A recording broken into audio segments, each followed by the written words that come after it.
Right now on Denver 7 News at 6 a.m. This is obviously someone that wasn't afraid to use his weapon. The search is over for the man accused of a deadly church shooting.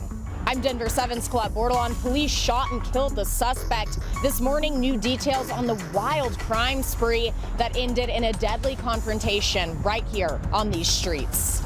Plus, hoping to improve our kids' health with later school start times. We have the power with our start times to help students catch up on that sleep deficit. The new options Denver Public Schools is considering. And Team USA is breaking more Olympic records and adding to the gold medal count.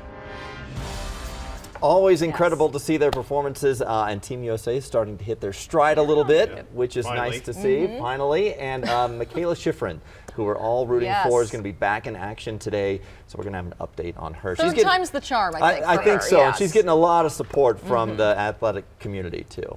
I'm nervous for the girl. We got your back, though, yeah. Well, how's it work out there, Lisa? I don't know. We're just my turn now? We're waiting on you now, yeah. Nice. Take a look at the dog walking forecast. We've got some beautiful conditions this morning. 42 here early by about 9 o'clock. Lots of sunshine early on, and it's going to be a warm one. Upper 50s, close to about 60 degrees this afternoon. Allens Park, 35. Today you're going to find 30s and 40s for the mountains. Close to 60, though, in a few neighborhoods here in town. One of the warmest days this week. It's been extremely mild. Today is going to be even a little bit warmer than what we saw yesterday. Now, we do have clearing skies across the state. We picked up a little light snow in the mountains yesterday. Now that's clearing out before we get another round of snow. In fact, take a look at our futurecast. Here at about 4:45 tomorrow afternoon, snow developing along the Front Range, and it's going to look a lot different for the evening commute tomorrow. Jason, coming up here in just a few minutes, we'll take a look at that snow and how much we're expecting in just a few. And we have a problem out to the west side of town. It's along the westbound lanes of I-70, right there between Wadsworth and Kipling. They called it out as a stalled truck. Take a look from the camera out there, and you can see the flashing lights as they have it over to the right side for the most part. But here's the danger. You have this center lane where folks are just screaming to a halt here, going right past that area. And then the left lane, these folks are coming in there really fast, and so obviously that's a hazard where you could see a wreck in there. So just take care if you're going to be heading out there. Right now, the drive time isn't too long. It's an extra minute or so, and not worth an alternate route right now, but obviously quite the hazard. The rest of the drive is just getting busier in the usual spaces. 270, I-70, seeing a little bit more traffic out there, and a little bit more traffic around Parker Road and 225. But for the rest of the highways, the rest of the major roads, it looks pretty nice. Don't be surprised if you see a little bit wet areas here and there, especially down to the south side. The search for a suspect wanted in a deadly church shooting in Aurora is now over. Police killed Jose de Jesus Montoya Villa after a crime spree spanning nearly a week across 2 different counties across the metro. He's accused of killing a woman and shooting 2 pastors last Friday, and he didn't stop there. Denver 7's Colette Bordelon is live with where his violent spree finally came to an end. Yeah, Aurora police say the man they killed is Jose de Jesus Montoya Villa. They think during that chase he was trying to escape. He was wanted for first-degree murder. Police believe he's the shooter who killed a woman inside of an Aurora church last week. It all started just before 4 yesterday afternoon in Aurora, where police say Montoya Villa started shooting in a parking lot, hitting a 26-year-old man. He's hospitalized now, but expected to survive. Police say Montoya Villa then stole a car, crashed it, robbed a liquor store, but we don't know yet if anything was actually taken, before stealing another car while pointing a gun at the person who was driving it. Montoya Villa was spotted in that stolen car in Centennial by police, who tried to pull him over. There were more shots fired, and the suspect died at the hospital. Officers say they're thankful they found Montoya Villa, but that it's unfortunate it ended this way. I don't think investigators knew on Friday and through the coming days that this is how it was going to end. Investigators have been hard at work since Friday night, around the clock, not only trying to locate him, but kind of piece together what led up to the shooting. The Aurora police chief says she's relieved none of her officers were hurt during this chase. She also says they stopped a dangerous criminal from further victimizing the community.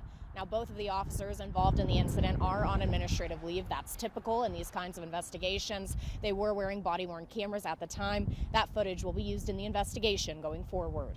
Live this morning in Centennial, Colette Bordelon, Denver 7. Thank you, Colette. Another man is off the streets today. He was wanted for killing 2 people in southeast Douglas County, and he's now in custody. The sheriff's office says Casey Duvall was arrested in Salina, Kansas last night. Sources tell Denver 7 he shot and killed his sister and another person inside a home along Russellville Road near Franktown Tuesday. Investigators have not said what the motive was.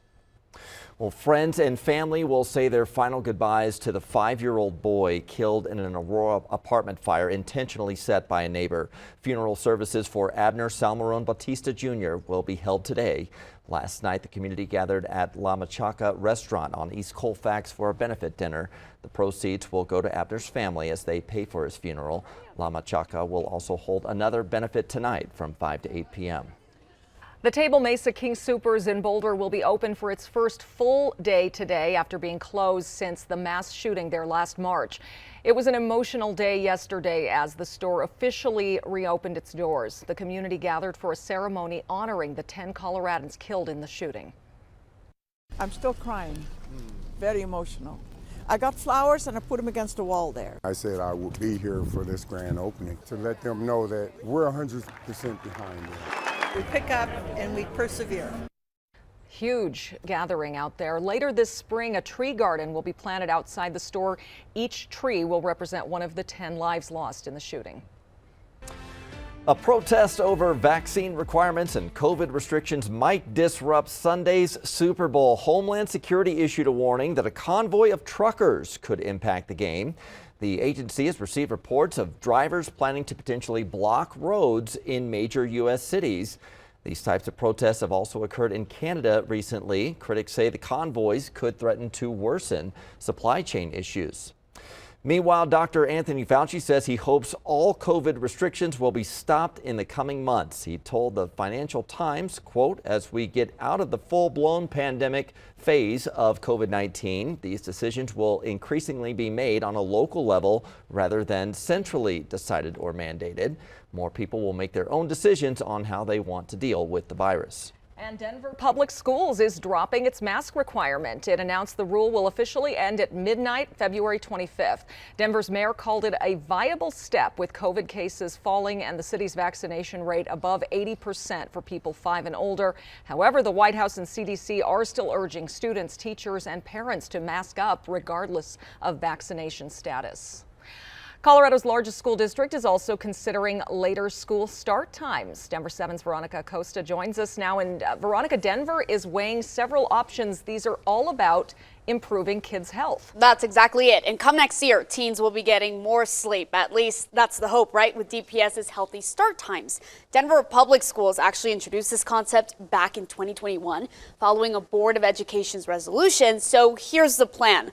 All DPS middle and high school students will start class no earlier than 8:20 in the morning. And to give you a little bit of perspective, some of those middle and high school start times, they're as early as 7:40 in the morning right now. So this would give students at least 40 more minutes or so of sleep if they go ahead and take it.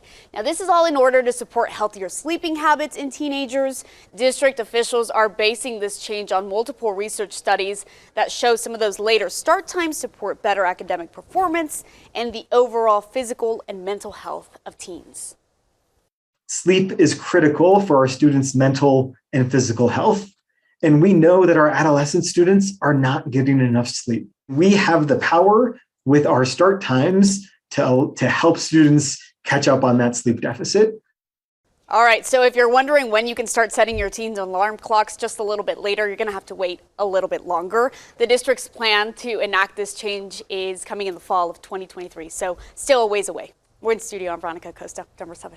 Time to plan. A little time to plan for it, but I like it. I mean, I remember being in high school and how tired you are when you're waking up at 6:30 in the morning. Yeah. Where I grew up, high schoolers went to school first because they needed to be home first in case they needed to babysit for their younger brothers and sisters. Yeah. So, yeah. But it also changes the traffic patterns because a lot of people have to drop off their students, and so that changes when people can go to work or pick them up from school. And then also in Douglas County, where my kids go, both the high school and the middle school start at the same time because they share buses going to the same place and then leaving at the same time. So that schedule would have to change too. Yeah.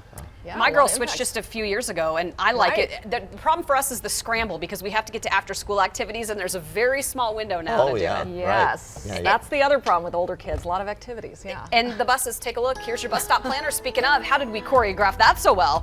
This morning, as kids are heading off to school, we're going to be in the low 30s early on. Make sure they've got a jacket on. A lot of sunshine for the early morning drive. 56 degrees by the time they're getting home this afternoon, so we're going to be well above normal today. We could see a little snow by tomorrow afternoon's bus stop planner. We'll take a closer look at that coming up.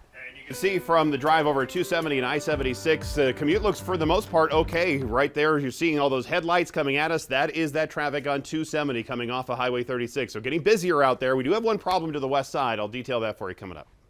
Overnight, we got our hands on a brand new Colorado housing report. Why this one has realtors in disbelief.